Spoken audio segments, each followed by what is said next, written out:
Et il y a des choses aussi qui m'étonnent, qui m'amènent à réfléchir. Vous voyez, quand l'enfant naît au Burkina Faso ici, le premier vaccin qu'on utilise pour le vacciner là, c'est le BCG. Le BCG. Alors, on nous fait comprendre que le BCG, ça permet de renforcer quoi? Ça permet de protéger quoi. Je ne fais pas confiance. Pourquoi est-ce qu'on va vacciner les enfants avec cette piqûre-là? Alors que nos ancêtres-là, ils ne recevaient pas cette piqûre-là, cette vaccination-là. Mais ils vivaient longtemps. Ils étaient robustes. Et ils étaient des guerriers. Mais de plus en plus, ce n'est pas le cas. Qu'est-ce qu'il y a dans ce vaccin-là? Qu'est-ce qui prouve que ce vaccin-là n'est pas une forme encore de domination? Si vous avez remarqué, avant, quand le noir voyait un blanc, il se méfiait. Qu'est-ce qu'il faisait? Il prenait ses dispositions et il ne se sentait jamais vaincu, il ne se sentait jamais inférieur au blanc, au temps de nos ancêtres. C'est pourquoi les Sékou Touré, c'est ça, oui. Les Sékou Touré, les Soundiata Keïta, ils avaient un courage terrible. Avec certains de nos Naba ici aussi, ils avaient un courage terrible. La princesse Nyenega, la princesse Gimbi Ouattara, des gens comme ça. Mais maintenant, qu'est-ce qui s'est passé? Maintenant, même quand vous voyez des enfants, dès qu'ils voient un blanc comme ça, le blanc, automatiquement ils pensent que c'est un être supérieur. Et même souvent les enfants l'accompagnent. J'ai déjà assisté à une scène comme ça. Dans notre quartier, les enfants, quand ils voient le blanc comme ça, en ce temps, ils étaient nombreux ici. C'est comme si c'était automatique. Et tous ils se mettent ensemble et puis ils commencent à le suivre. Le blanc. Ça veut dire qu'il y a quelque chose quand même. Hein? Donc ce vaccin-là, je ne sais pas comment c'est produit. Est-ce que ça vient de l'extérieur ou bien c'est produit à l'intérieur, à l'interne ici, je ne sais pas. Mais il faut qu'il y ait des examens approfondis pour pouvoir mieux comprendre ce vaccin-là. Peut-être qu'on a installé quelque chose là qui réduit même notre durée de vie. Peut-être qu'on a installé même quelque chose dans ce vaccin-là qui nous amène à considérer le blanc comme étant supérieur au noir. Tout ce qui est gratuit là même, il faut faire attention. Et si je ne me trompe pas, ce vaccin même doit être gratuit. Pourquoi depuis des années, c'est comme ça? De plus en plus, les gens sont malades. De plus en plus, les gens sont fragiles. De plus en plus, les gens ne durent pas longtemps. J'ai écouté des théories où on a expliqué toutes ces choses-là, mais nous devons aller au-delà maintenant de tout ce qu'on a comme explication pour approfondir, pour aller en eau profonde. Sinon, on a toujours pensé que le franc CFA était bien pour nous, hein. Mais ceux-là qui voient clair savent que le franc CFA n'a jamais été bon pour le Burkina ou pour l'UMOA. Voilà. Donc, il faut qu'il y ait des recherches sur ça. Et aussi, quand on voit par exemple les terroristes là, on dit que la plupart là, ce sont des peuples. Mais pourquoi c'est eux? Qu'est-ce qui s'est passé? Il faut faire des recherches pour savoir réellement là. On va dire non parce qu'ils ont été traumatisés, ils n'avaient pas mangé, c'est ça qui a amené la révolution. Non, ça c'est en haut encore. Qu'est-ce qui se passe?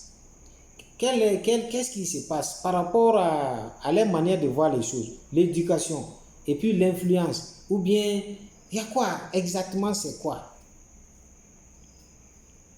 Les bonnes choses vont sortir et on va penser que non, on sera là en train de les accuser pour ceci ou bien cela, alors que ce n'est même pas de leur faute.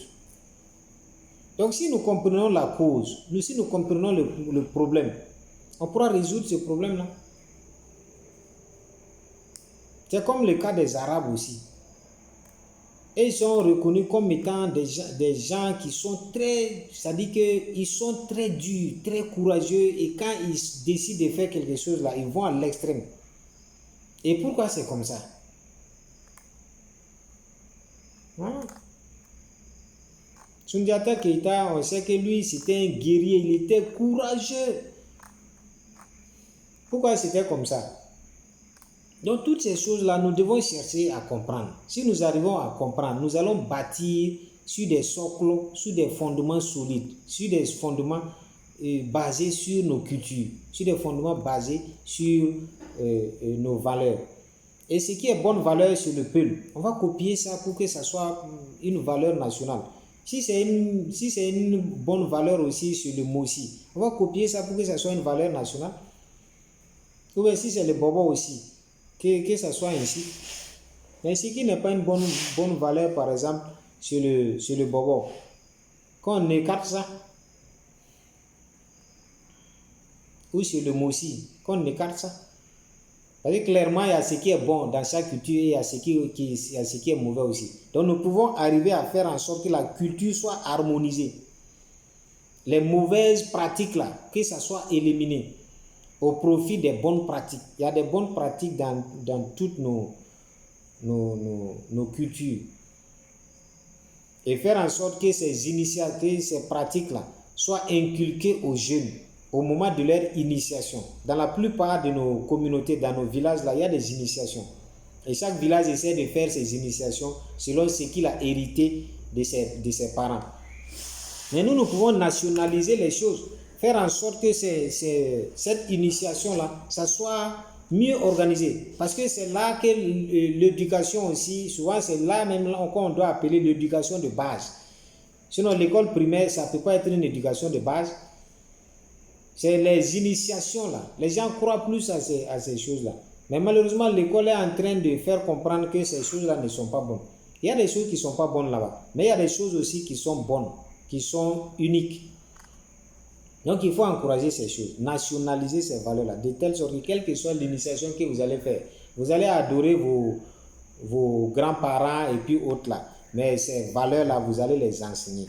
Si dans votre culture, je ne pense pas que ça existe, mais c'est juste un exemple. Si le vol, par exemple, là, n'était pas condamné,